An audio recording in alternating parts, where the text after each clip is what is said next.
The Long Island serial killer getting ready to appear in court, and we are live from Long Island with the latest on the Gilgo Beach murders.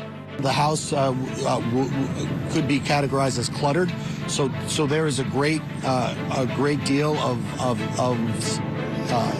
stuff that was recovered. So we're just going to have to go through it, but the list of items is quite large. Then we'll speak with the filmmaker who investigated the Long Island serial killer in his documentary, The Killing Season. What does he think about the arrest and the rest of the unsolved cases on Long Island? So if you ask me, I don't believe that they knew about this double life that Mr. Heuermann was living, but time will tell. On the docket tonight in Folly Beach, South Carolina, a bride and groom leave their wedding in a golf cart and are struck by a suspected drunk driver. The groom survives, but his bride passes away. Now, the driver of that car is trying to get out on bond. And Mom looks at us and says, something happened to Sam. She knew it and she felt it in her gut. In tonight's Tank Takes, two young women get into a confrontation involving stolen vape pens. It gets physical and one woman bites off the top of the other's ear. They both get arrested, and we're wondering, why are they smiling in their mugshots? Get ready. This hour of closing arguments starts right now.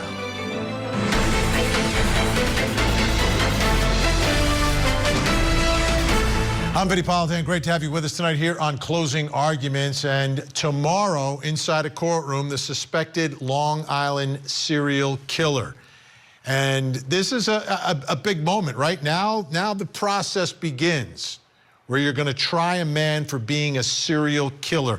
And from what we've heard so far from the defense, it seems like this is something that's going to be contested. They're not thrown in the towel on this one. Now, there are times in cases involving suspected serial killers that there's a negotiation and, like, give us information on more of your victims and we'll go lighter on the sentence. One of the problems in New York, no death penalty. That's usually the best bargaining chip that you have with someone like this. I mean, now, what are you going to bargain with them? You're not giving them anything. So I suspect this is going to go to trial. But remember, when we go back to Long Island, right now he's charged with 3 murders. We suspect he'll be charged with a 4th. But at the end of the day, there are more victims there. Now, The Killing Season. I don't know if you've watched this. If you haven't, you should. It's an awesome docuseries on the Long Island serial killings. Started airing back in 2016 and really has an interesting take and insight in the way they approached this investigation, this case. Let's take a look. It's Memorial Day, the start of the summer season, and the beginning of our investigation. As filmmakers, Rachel and I have covered serial murder for more than a decade. And now we're here to document one of the most baffling cases of our time, that of the Long Island serial killer. Were you here when Gilgo happened? Yeah, which is scary. You know, you find out that this is going on right on Long Island, and it obviously had been going on for years, and there's no answers still. Well, they say they have an answer down, and joining us is the director and co-creator of The Killing Season, Joshua Zeman. Josh, thanks so much for joining us tonight. Glad we could have you. I'd like to start here. Your reaction when all of this happened and there was finally an arrest. I was flabbergasted, to be honest. I really never thought this case was going to be solved because of how it was handled from the start, Suffolk County Police Department. But, you know, they got a new police chief, they got a new DA, and they started working with the FBI, and they were able to solve this case. So kudos to them for finally doing that. Now comes the hard part, figuring out the truth. Yeah, you've got to get to the truth. What are your thoughts? Now, there's many more victims, right? It's not just the 3 that he's been charged with. There are other victims that are found on this stretch of beach in Long Island. From your investigation, do you think we're looking for more than one killer here? Is there a potential second serial killer or someone connected to this killer? I mean, that's the big question. Really, and that's something that has plagued this case from the beginning. You have one set of bodies, the Gilgo Beach Four, and it's a tragedy. They were found intact. And then you have a number of other dismembered victims, 6 other dismembered victims found kind of scattered around those original GB4. And the MOs are very different. The times in which they disappeared were very different. Those dismembered remains start. We know that the first victim of those dismembered remains was in 1996. So we're talking about a huge time period. We're talking about 10 victims. We're talking about 2 MOs. And that's what I'm waiting for. I'm waiting to see what evidence they have to tie Rex, not just to the 3, but really the 4, Gilgo Beach 4, but to these other victims, these other dismembered bodies.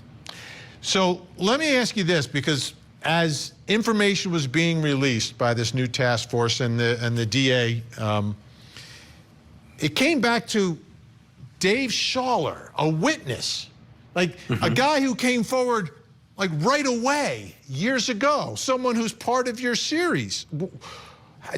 What do you think of that part of all of this? That when the man with perhaps the most important evidence, right? A description of a suspect, a description of a very distinct vehicle, the Chevy Avalanche, all of that, and somehow was he dismissed? Was he ignored? Because you certainly didn't ignore him.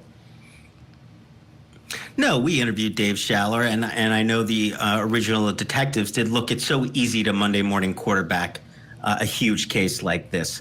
That being said, there were a lot of problems in the Suffolk County Police Department. The Tim Sini, who was the original DA, he literally said that the former DA and the police chief actively obstructed justice in this case. So it might not even matter if the cops, the detectives who had picked up on that clue, it may not have gotten to the top, So it's really hard. We heard some of those original clues as well.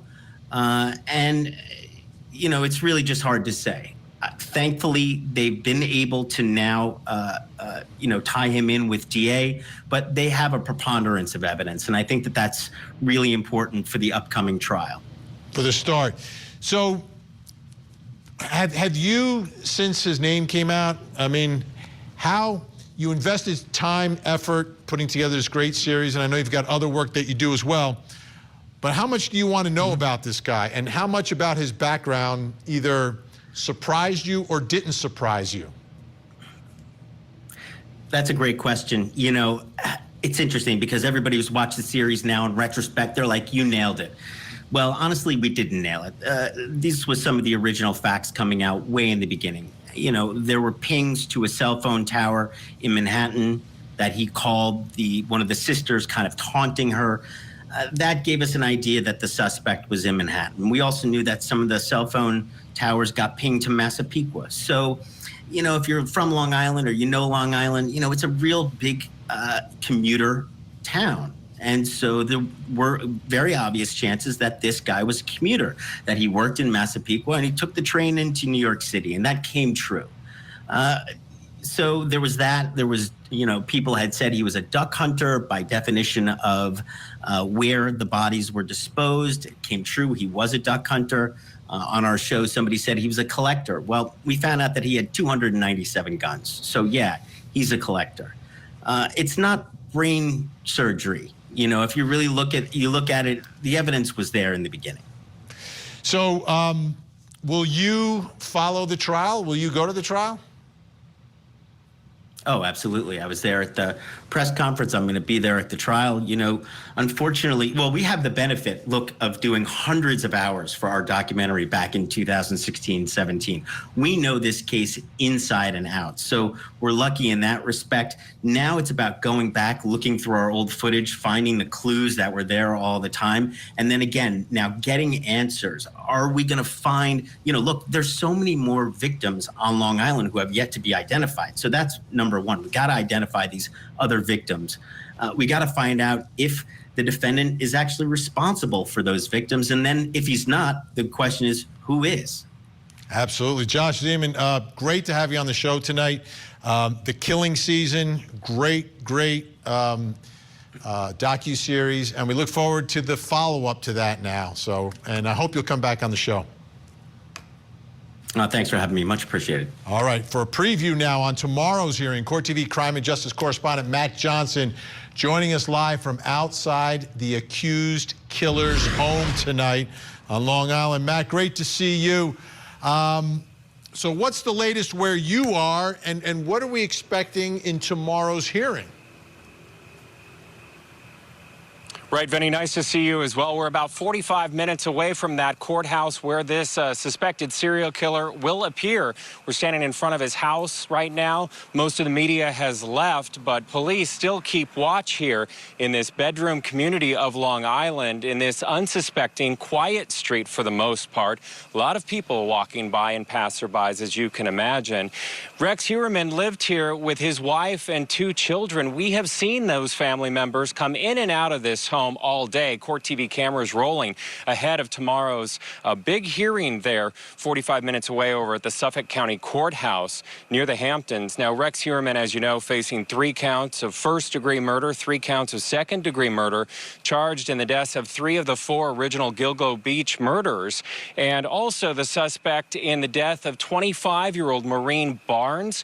He is the suspect in that case, yet to be charged. And Vinny, we're thinking that tomorrow we could hear additional charges in this case, especially since investigators have spent so much time at this house behind me collecting evidence. They were digging in the backyard. They were going through the basement. They opened a locked door, collected a life-size doll behind a case, and also more than 200 guns. They were also going through meticulously and pining through storage units that are nearby that are rented by this suspect, this suspected serial killer.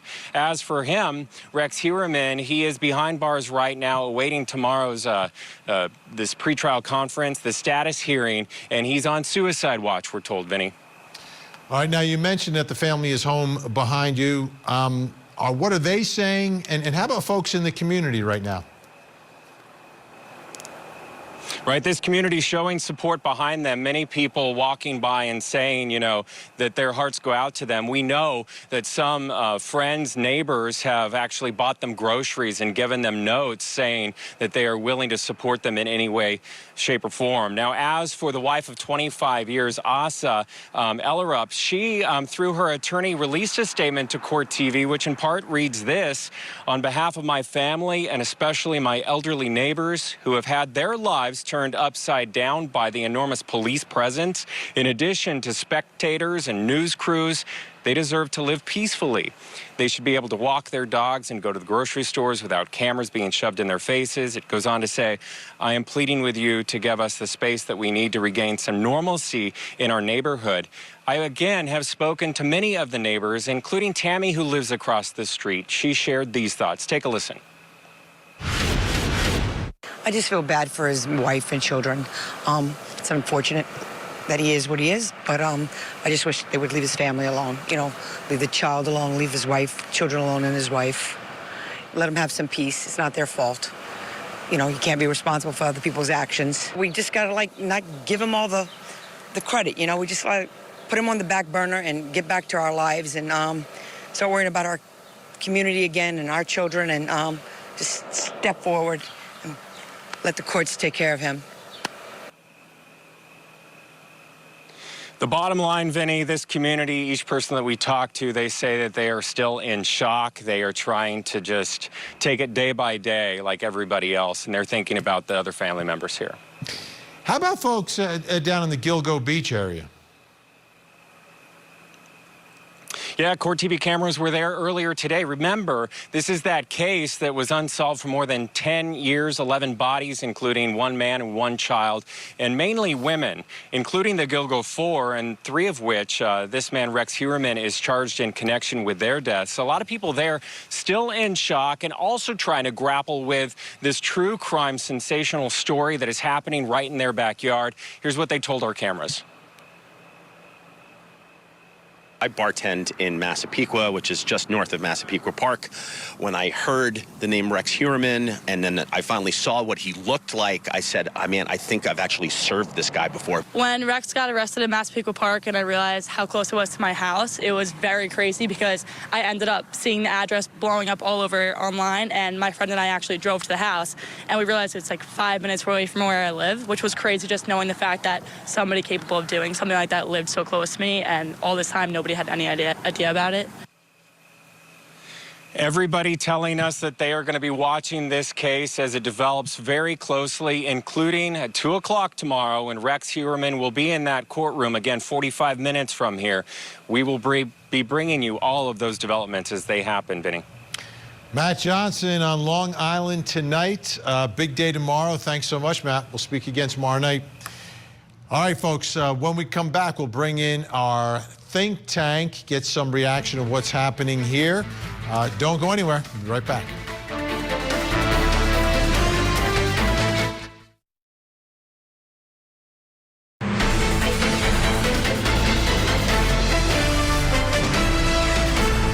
It's extremely circumstantial in nature.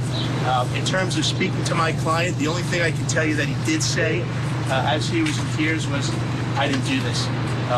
We obviously don't have any evidence. This is the beginning of the case. Everybody is presumed innocent in our country. There's a presumption of innocence, and we're looking forward to fighting this case in a court of law. I get it, folks. I mean, criminal defense, they have to say that. They have to say that, right? There is a presumption of innocence. But is anyone actually really looking forward to fighting it in court? Like, which party looking forward to fighting? The DNA, his hair that is left there? Is that the part they're looking forward to? Is it the eyewitness? Is it the Chevy Avalanche? Is it the cell phone pings? What exactly is it? Is it the DNA on the pizza crust? That's what you're looking forward to fighting. Unbelievable. Also mentioned that it's circumstantial in nature, which I'm kind of glad about, because that's some of the strongest evidence there is, circumstantial evidence. What is direct evidence? Direct evidence is a confession, which, you know, defense attorneys always say was coerced or false. Ask Ryan Duke about it. He won a case with his lawyer saying that. What's the other? A videotape. Okay, now we've got AI, so every videotape of a murder is going to be, no, that's AI. You can't authenticate that. That's not reliable. And then there's eyewitnesses. Well, we know how bad eyewitnesses are, right? All right, let's bring the think tank. Joining us tonight in Englewood Cliffs, New Jersey. I think that's really him. That's not AI. Criminal defense attorney, former prosecutor Al Wunsch III. Also joining us in Stamford, Connecticut, criminal defense attorney Darnell Crossland, and in Philadelphia, Pennsylvania, family law attorney Jennifer Brandt, who does look forward to fighting things in court, right? I mean, Darnell, have you ever actually said that? We look forward to fighting this in court? No. Al, have you said that? As soon as you hear that, you know, you're off to a bad start. Al? Yes. No, I've never said that. No, look, it's the last thing I want to do is battle. Darnell's like, we're looking forward to a good plea offer in this case because the facts are pretty bad, right? So, yeah, absolutely. Looking at this case, so I mean, the eyes of the world are on it, right? On this case. Does it put more pressure on the prosecution, the defense? Does it change the nature of anything here, Al, the fact that this is so high profile and is a serial killer? Well, you know, what's interesting, Vinny, is we got to take a look at from like 1972 to present. There have been a very large number of serial killers in Long Island. I mean, that's the most frightening thing out of all of this. You've got Joel Rifkin, you've got Robert Schulman, you got Richard Cottingham. Now we have this guy. What other people haven't we found that have been doing serial killing in the area? It's a very interesting scenario that from 72 to present day, we have this many serial killers in Long Island. Now, if you've ever been in traffic on Long Island, you might know why people would want to kill somebody. Yeah. Because that's an absolute nightmare. Okay, but I mean, it's just an interesting scenario that we have this many killers this close to where I live in Englewood Cliffs, New Jersey. Darnell, you're looking at this case. What do you think this trial is going to be about? Because he's saying he didn't do it. You don't have the death penalty in New York. Law and Order, you have it there, but it's not in real life in New York. You don't have the death penalty. So I don't even understand any plea negotiation here. What would it be? I mean, he can't be offered anything other than life in prison without the possibility of parole. You're not giving parole to a serial killer. Well, you're right on point. And us people here at Court TV, we're serious attorneys. In the morning, I'm going in court to get a dismissal in a sexual assault case from 6 years ago because the so-called victims decided that they weren't moving forward yesterday. And the only reason why we were going to court is because the invitation was wrapped in an unreasonable plea bargain. And so in this case, his invitation to court is going to be the invitation wrapped in a life sentence. So they're going to have to go to court, and that's why his lawyer is saying those things, because there's no choice. It's not like, oh, this is a great plea over here, we should consider it. I mean, it's life or more life. And so the only thing they're going to do is, like Al and I talked about last time, when you get serial killer cases, you try and do them one by one. You don't try to compound them, and maybe you get a technicality or someone, something doesn't go right in one, and then you can live to fight another day. But he's going down sooner or later. Now, the one chip, Jennifer Brandt, that every serial killer seems to carry with them is they can solve a bunch of other cases, right? They get caught for certain ones, but may be suspected in other ones, or may have done ones that they're not even on the radar for. And we've seen this through the years. That's the one chip they have. I just don't know what they could give in exchange for that. 3 life sentences instead of 4? I don't know. Right. I mean, there's not much less that he's going to get because of that. But I'm sure the investigators and families want to know, does he have any relation to these other people, other missing persons, unsolved crimes that have gone on? Are they going to be able to tie him to these crimes? I mean, that's a question. He's been in a lot of different places. They're talking about all different things, all different places where he may have had connections to some of these unsolved murders. So it would be good to be able to find this out, but as you said, I mean, I don't think there's anything that they can offer him to entice him to give up information, other than it seems like he likes notoriety. So maybe he'll just come forward voluntarily and give up some of the information, because he seems very interested in his cases now being in the press. I think that was one of the first questions he asked when he went into jail, is this in the news? So I guess you're right. Ego is the one thing on the other side. Now, yeah. Al, let me ask you, Al, when this goes to trial, we know that the investigation was stalled for years because of police corruption by the chief, who apparently was involved with escorts, had a situation where someone broke into his car, stole a duffel bag that was filled with some strange, kinky stuff. And then they found the guy, beat him up and all of that. The chief did, he got in trouble for that. But so does that police corruption, which actually ended up helping this defendant stay free for years, could that somehow be used in his defense of the case? I'm trying, I can't figure out a way, but you guys defend people from time to time. And I'm wondering if there's any way that could be used against the prosecution. Absolutely can be. I mean, it absolutely can be, because it gives you a place to point the finger at, and that they needed a scapegoat, and here's the scapegoat. And that everything that was done to manipulate to get some sort of a victory for a new district attorney that's come in that felt that he needed to take the tarnish off of a department that he's in charge of. So you certainly could use that. But you asked about what they can give a prisoner that, in a situation like this. A better jail assignment, okay, maybe a place where his kids could actually come visit him or something along those lines. You can sometimes use that as an incentive to keep, him coming up with information or pleading. Because there's nothing worse than, having to take your kids going up to Clinton or someplace like that, which is so far away from Long Island that he'd probably never get to see them. If they keep him closer, that would be something that the kids would be able to see their father, provided they want to see him, and that would be an incentive. But throwing any type of dirt on the police is exactly what you want to do as a defense counsel, because it shows that the investigation is tainted. It shows that the investigation is sloppy and shows that there's problems with regards to needing to find a scapegoat. Yeah, it wasn't just sloppy, Darnell. It was like obstructed. Justice was literally obstructed by the chief, who turned the FBI away. But it only helped the defendant. It didn't help anyone else. Yeah, but that's the thing. I mean, these are real life scenarios, and we live these scenarios. Here in Stanford, again, State versus Pino. Tomorrow will be dismissed. Why?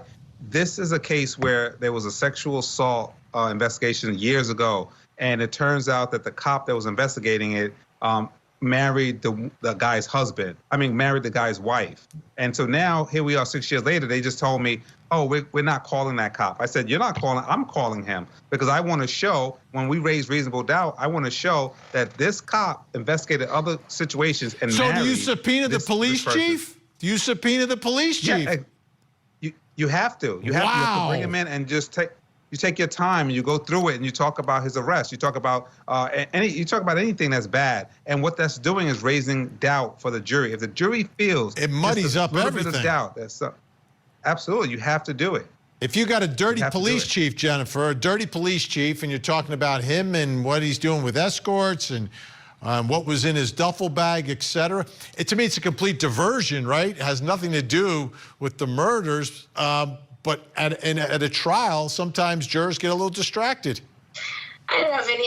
It's a diversion for sure, but really in this case, there's a lot of evidence pointing toward him. And I think people are interested in finding out who killed these women.